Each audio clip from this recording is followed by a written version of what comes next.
Hey guys, welcome back to my channel. तो कैसे हैं आप लोग। आज हम आप लोग के लिए फिर से love is written in the stars का पार्ट 14 लेके आए हैं। आप लोग को बहुत पसंद आने वाला है, तो जल्दी से हमारे वीडियो को लाइक कीजिए और हमारे चैनल को सब्सक्राइब कीजिए।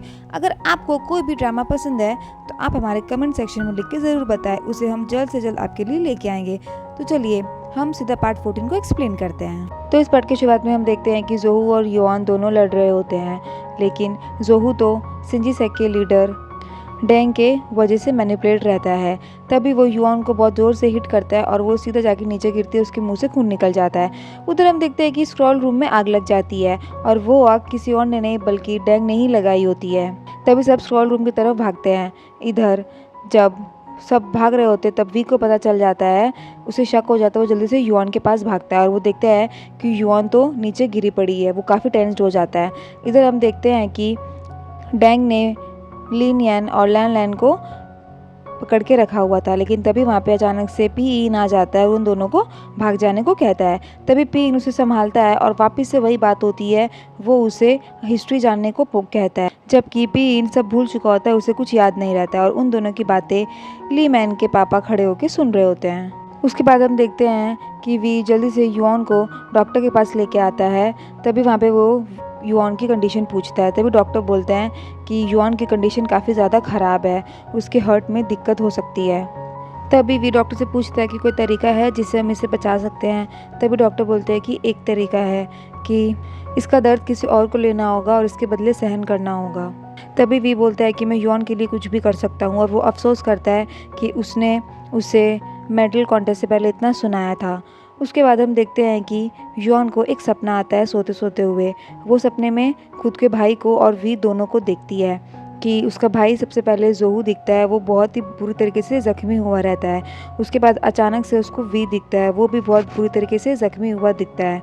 उसके बाद उसकी नींद खुल जाती है और वो अपने मुंह से वी का ही नाम लेती है। तभी वहाँ पे डॉक्टर और लिन यान दोनों रहते हैं और उन लोग के मन में शांति होती है कि युआन को होश आ गया। तभी डॉक्टर स्यू और लिन यान दोनों बताती है कि उसकी जान वी ने बचाई है और वो कोमा में थी, उसकी बहुत हालत ख़राब थी। और तभी वो लोग बातें कर रहे होते, वहाँ पे हेड स्यू आ जाती है और वो युआन को उसके भाई जो के बारे में बोलती है कि उसको अकेडमी से और क्विंगिन डिपार्टमेंट ऑफ मैरिज से एकदम वैनिश कर दिया है, निकाल दिया गया है, क्योंकि उसने तुम पे हाथ उठाया और तुम्हें बहुत बुरी तरीके से जख्म किया। तभी युआन बोलती है कि मेरा भाई एकदम इनोसेंट है, वो सिंजी सेक के लीडर डेंग के मैनिपुलेट हुआ था, इसीलिए उसकी कोई गलती नहीं है। तभी हेडसी बोलती है कि कोई प्रूफ है, लेकिन बेचारे युआन के पास तो कोई प्रूफ ही नहीं होता है, तो वो ये कैसे साबित करती। उसके बाद वो जल्दी से बाहर जाती है अपने भाई के पास, लेकिन वहाँ पे उसे फिर से हेडसी रोक लेती है और उससे कहती है कि तुम्हारे भाई जोहू को बचाने का सिर्फ एक ही रास्ता है, तुम डिपार्टमेंट ऑफ मैरिज ज्वाइन कर लो। वो अपने फ़ायदे के लिए युआन को डिपार्टमेंट ऑफ मैरिज ज्वाइन करवाना चाहती थी, क्योंकि वो किसी का भी पावर एब्जॉर्ब कर सकती थी, उसमें ये एबिलिटी थी। तो यही आइडिया वो युआन को देती है और वो बोलती है कि अगर तुम ज्वाइन कर लोगे तो तुम्हारा भाई जोहू छूट जाएगा, उसे नहीं निकाला जाएगा। तभी युआन इस बारे में सोचती है, क्योंकि वो अपने भाई के लिए कुछ भी कर सकती थी। उसके बाद अगले सीन में हम देखते हैं कि ली मैन के डैड और लिन यान दोनों के डैड उस स्वॉर्ड तलवार के बारे में बात करते हैं जो वी ने एक बार तोड़ दी थी, और वो उस तलवार को वापस से वैसा ही बनाना चाहते थे। तभी लिन यान के डैड बोलते हैं कि वो इस तलवार को कैसे न कैसे करके फिक्स करवा सकता है। तभी मिस्टर ली बोलते हैं कि हाँ ठीक है, परमिशन दे देते हैं। उसके बाद युआन अपने भाई जोहू का वेट कर रही होती है। उसका भाई जोहू उससे मिलता है और सबसे पहले उसको सॉरी बोलता है। तभी युआन बोलती है कि नहीं, इसमें आपकी कोई गलती नहीं थी, आप तो लीडर डेंग से मैनिपुलेट हुए थे। तभी युआन एक बात और बताती है कि उसने डिपार्टमेंट ऑफ मैरिज ज्वाइन कर लिया है। उसके ये सुन के तो जोहू उसे बोलता है कि उसने ऐसा क्यों किया। तभी युआन बोलती है कि मैंने ऐसे सिर्फ और सिर्फ आपके लिए किया, हम लोग का साथ रहना ज़रूरी है, चाहे इसके लिए मुझे कुछ भी करना पड़े मैं करती।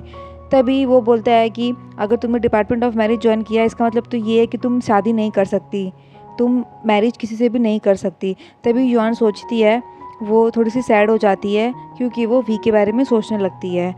उसके बाद अगले सीन में हम देखते हैं कि डॉक्टर स्यू वी से मिलने जाते हैं।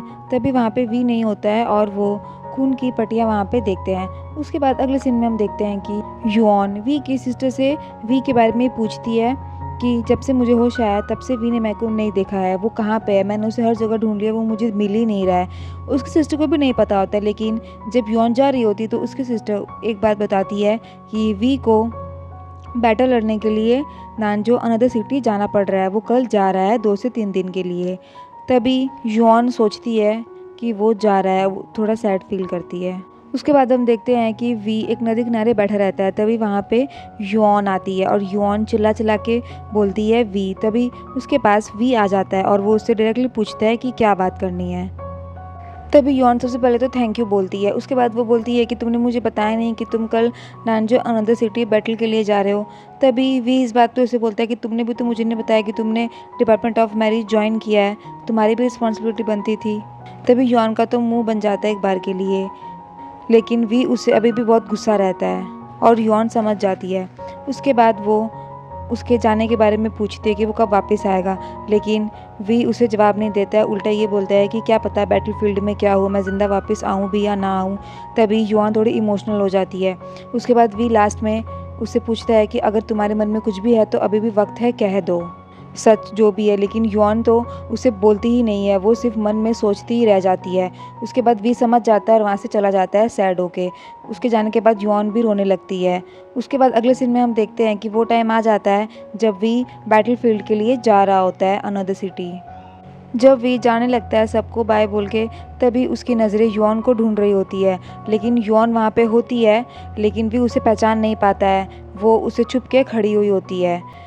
तब वी चला जाता है। उसके बाद हम देखते हैं कि डॉक्टर स्यू यॉन और उसके भाई जोहू को एक खुशखबरी देता है। डॉक्टर स्यू यॉन के लिए बताते हैं कि उसके पैल्पिटेशंस की प्रॉब्लम फिक्स्ड हो चुकी है, वो धीरे धीरे रिकवर हो रही है और उसके हार्ट में जो ब्लॉकेज थे वो भी रिमूव हो रहे हैं। तभी उसका भाई जोहू सुन के बहुत खुश होता है और वो बोलता है कि यॉन तुम अब किसी से भी दिल लगा सकती हो, मैरी कर सकती हो। लेकिन वहाँ पे यॉन तो बहुत ज़्यादा सैड रहती है क्योंकि वी चला जाता है और तभी वो सोचती है कि अब क्या फ़ायदा सब कुछ ठीक होने का, जिसको यहाँ पे होना चाहिए था वो तो चला गया। यहाँ पे थोड़ा सा इमोशनल मोमेंट होता है यॉन का। उसके बाद अगले सीन में हम देखते हैं कि लिन यन अपने घर की तरफ जा रही होती है। तभी वहाँ पे लैन लैन आ जाता है और वो लोग बातें करने लगते हैं। तभी उसको चाय पीनी हुई होती है जो उसकी फेवरेट होती है। तभी लिन यन उसे अपने घर ले जाती है उसको चाय पिलाने के लिए, जो लैन लैन को काफ़ी पसंद होती है। वो लोग खूब सारी प्यारी प्यारी बातें करते हैं।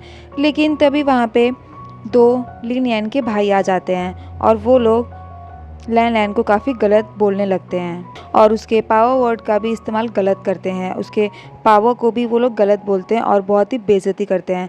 तभी लिन यन उन्हें समझाने का बहुत कोशिश करती है और वो बोलती है कि ये मेरा जस्ट फ्रेंड है, लेकिन उसके दोनों भाई उन दोनों के रिश्ते को गलत समझ रहे होते हैं और जानबूझ के बेइज्जती करते हैं लैन लैन का। तभी लैन लैन को बहुत गुस्सा आ जाता है, वो बर्दाश्त नहीं करता है। उसके बाद वो उन लोग पे शाउट जोर से चिल्ला देता है। तभी वो लोग जाके जोर से गिरते हैं और तभी लैन लैन को भी तकलीफ होने लगती है, उसको भी मुंह से खून निकलने लग जाता है बिकॉज ऑफ मैजिक स्पेल।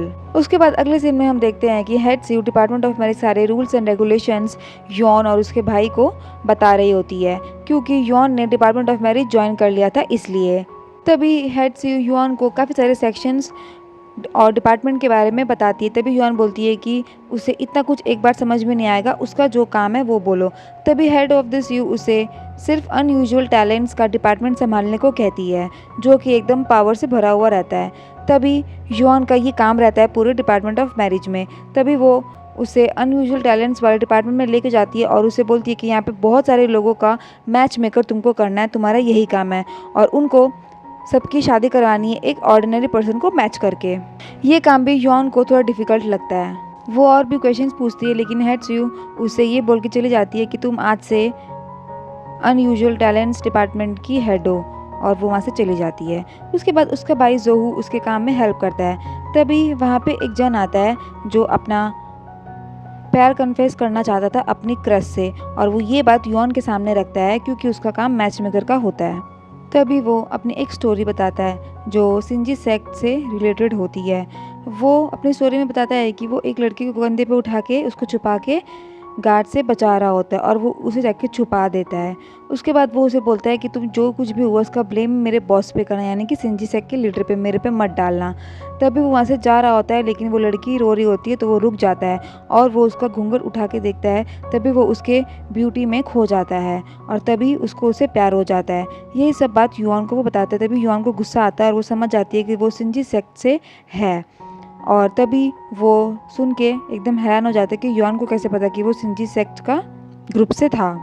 तभी युआन उन लोग के शिनजी सेक के सारे परफॉर्मेंस के बारे में पूछती है। तभी वो बताता है कि हाँ, उन लोग अपने पावर से कुछ भी चेंज कर सकते हैं, किसी को भी अपने मैनिपुलेट कर सकते हैं, सब कुछ चेंज कर सकते हैं। तभी युआन को शक रहता है उसके ऊपर, लेकिन वो अपने बारे में बोलता है कि जब भी उनका लीडर अभी कहीं पे डिसअपीयर हो गया है और अभी वो नहीं है, तभी हम लोग यहाँ पे मैं तुम्हारे पास आ पाया हूँ अपने प्यार को कन्फेस करवाने के लिए। और वो उस लड़की से सच में प्यार करता था, इसीलिए वो युआन के पास अपने प्रॉब्लम लेके आया था। तभी उसका भाई जोहू युआन को उस पर ट्रस्ट करने के लिए बोलता है कि वो अच्छा लड़का है और तुम्हारा ये फर्स्ट असाइनमेंट भी है after joining the department of marriage, तो तुमको इसको चांस देना चाहिए, तुमको इसकी हेल्प करना चाहिए। वो युआन को समझाता है जोहू। तभी युआन भी बेचारी मान जाती है।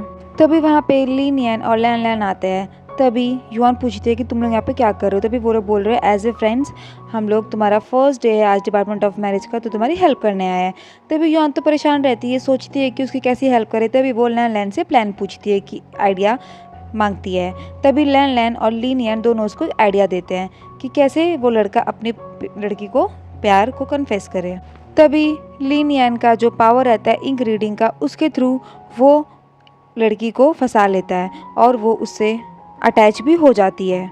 फिर वो लोग दोनों बात करने के बाद दोनों हाथ पकड़ के रास्ते से जा रहे होते हैं। तभी वहाँ पे लैन लैन और युआन दोनों उन्हें देखते हैं, लेकिन युआन सोचती है कि वो लोग एक दूसरे के लिए नहीं बने हैं because of string of fate. उसके बाद अगले सीन में हम देखते हैं कि वी जहाँ पे बैटलफील्ड के लिए गया था, वहाँ पे बहुत सारे लोग घायल हुए थे और वो उन सब की हेल्प कर रहा था अपने गार्ड्स के थ्रू। तभी वहाँ पे वी के पास एक लेटर आता है और वो लेटर किसी और का नहीं बल्कि युआन का ही रहता है। युआन उसको अपने सारी मन की बात लिखती है कि वो उसे काफ़ी मिस कर रही है और वो जो भी उसके साथ हुआ रहता है वो सब कुछ वी को उस लेटर में बताती है कि उसने डिपार्टमेंट ऑफ मैरिज भी ज्वाइन कर लिया है। और सबसे फर्स्ट जो उसको अपनी प्रॉब्लम लेके आया था उन दोनों के बारे में बता रही थी कि वो उस लड़की को प्रपोज तो कर देता है, वो लोग साथ में तो रहते हैं, लेकिन उन लोगों की डेस्टिनी साथ में नहीं है। तभी वो पर्सनली उसको बुलाती है अपने पास और उससे कहती है कि तुम लोग दोनों साथ में तो हो पर तुम लोग हमेशा साथ में नहीं रहोगे। वो उससे सच बोल देती है। तभी वो उसको सॉरी भी बोलती है, लेकिन वो सामने से बोलता है कि कोई बात नहीं, हम लोग जब तक है तब तक ही मैं इसके साथ खुश हूँ। उसके बाद ये सारी फीलिंग्स भी वो लेटर में वी को लिखती है और तभी वो वी से पूछती है क्या वो भी डेस्टिनी पे बिलीव करता है।